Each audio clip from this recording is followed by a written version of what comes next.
This is hypothesis testing for two independent population proportions.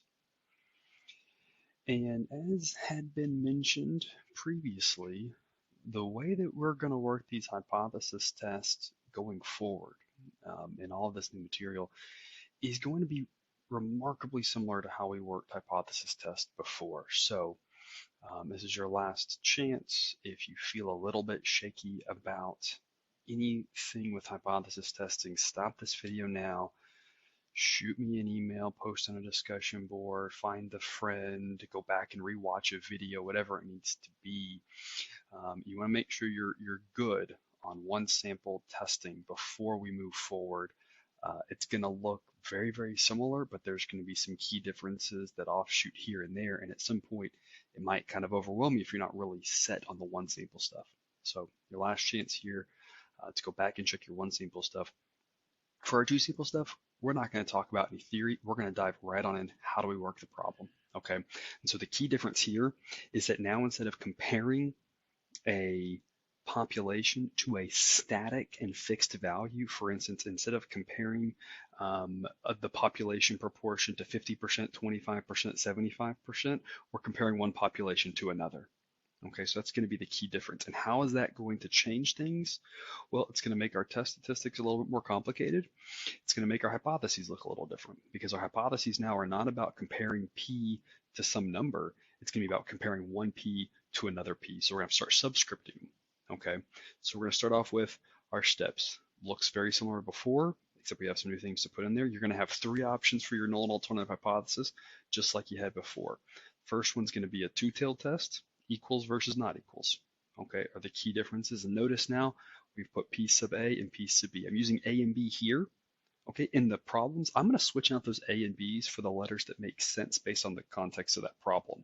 You can subscript it with numbers as well. That's also acceptable.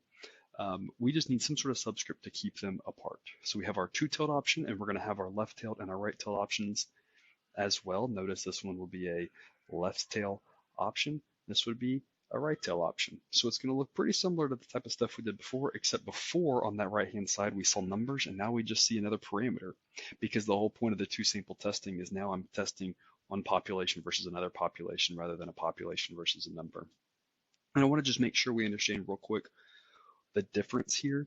Okay, the difference is if I'm comparing a population, and this is proportion, right? We could talk about mean as well. It's the same concept, right? But if I'm comparing some metric from a population to another population, what that means is when I take a sample from both, the numbers would be different each time. Okay, so it's different when I say I'm comparing, this is like the idea of comparing men versus women, upperclassmen versus underclassmen, people in one state versus people in another state. Because when I take a sample from each one of those, I'm going to get a different number every time, as opposed to saying,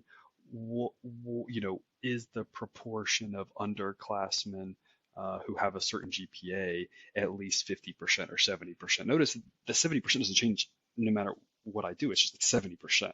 Right? So it's the difference between, am I comparing to some fixed number, or am I comparing two groups of people or two groups of things that when I were to take a sample, I would get different numbers each time. Our conditions, again, we put these up here as step 2 on these notes, but again, a lot of times we do it at the end of the problem, doesn't matter where we do them. As before, step 1, always check your sampling methodology. That's never going to change. For every type of hypothesis test we do, we're going to do several more. It's going to be our first thing we write down every time. We're always checking to see if we have any of those biases. Next, we have to check the same sort of mathematical assumptions that we had before, okay? And if you remember, for our proportion problems previously, we had to check if x followed a binomial distribution, and so now we're going to have to check to see if both x's follow a binomial distribution, because we have two x's. We have an x that comes from sample A and an x that comes from sample B. Remember, where x is just the number of successes. And the other thing is we have to make sure that they're independent from each other. Okay, so we have to have independence between the samples A and B. If we don't have independence, then some of the assumptions that we make later go awry. So we just want to make sure that there's no relationship between the groups. And we'll talk more about independence and dependence as we move forward in the chapter. And we also had to check to see if we had n times p naught and n times q naught at least 5 previously. Why do we need that? We needed that to show that our sample statistic that we standardized, p hat, had an approximate normal distribution. Right? So similar to what we did in chapter 7, chapter 9, we're looking at the same idea here. The only difference is, notice there's no p naught. There's no q naught, right? Because before it was, I'm checking to see if the true proportion is equal or different from or whatever, 0.5. Boom, we have a number. Multiply that by n, that's n times p naught. Now, if I assume the null hypothesis to be true, I assume the proportions are equal, but that doesn't give me a number, right? And so instead, since we don't have a p naught and a q naught, what we do is we sub in p hat and q hat, and that actually just leads us back to x, which would be successes, and then the complement of that being failures. So instead of checking n times p naught, n times q naught, we check successes and failures. And we use a threshold as before of 5 because we need to show that the difference between these sample proportions follows a normal distribution. Why is it? Well, before, remember, we just had one sample proportion. We didn't have to subscript it with anything. We had to show it was normal. And now we've got 2 of them. We got to show they each have a normal distribution. Okay. What does our test statistic look like? This is where you want to hold your breath. It's going to look really nasty. It's going to get a little bit ugly right here, but you just plug the numbers into Excel or your calculator and you'll be fine. So it does look ugly, but just bear with me here. Our test statistic, it's still similar. It's still going to be the same concept of value minus mean divided by standard deviation. It's just that standard deviation gets really, really ugly. And so we have the numerator. Notice, actually, this is just the value. We haven't subtracted a mean. Why is that? Because remember we just said we assume the null to be true. Our base null would be that the 2 proportions are equal. If the 2 proportions are equal, that means the difference between the 2 proportions would be 0. So we actually are saying minus 0 right here. So that's the value, and then minus mean minus 0. So we're saying there's no actual difference there. So the subtracting 0 doesn't do anything. That's the minus mean part. And then divide by standard deviation. You say, that is ugly. It is. We didn't even talk about what PC is. It's a combined proportion, and that P sub C is equal to the combined successes over the combined number of trials. So yes, fairly ugly. Just plop those numbers into a calculator or computer, though. That's kind of the plug and chug portion of the problem. This subscript shouldn't change because this C does stand for combined. So I will try to avoid C's in the numerator just because I don't want to see it confused. But again, however we subscript A and B is just whatever your choice. If you want to do 1 and 2, you can. If you want to do 0 and 7, it doesn't matter how we're subscripting those. Same thing with these subscripts on the end. Just make sure they align. Whatever you call sample A, you call that. Whatever you call sample B, you call that one. Step 4, rejection region p-value. There is nothing to write here because it's the same. The same as before. Notice I'm telling you right here, right before we had this whole is it a Z, is it a T thing, I'm telling you, you got a Z, boom, you got a Z.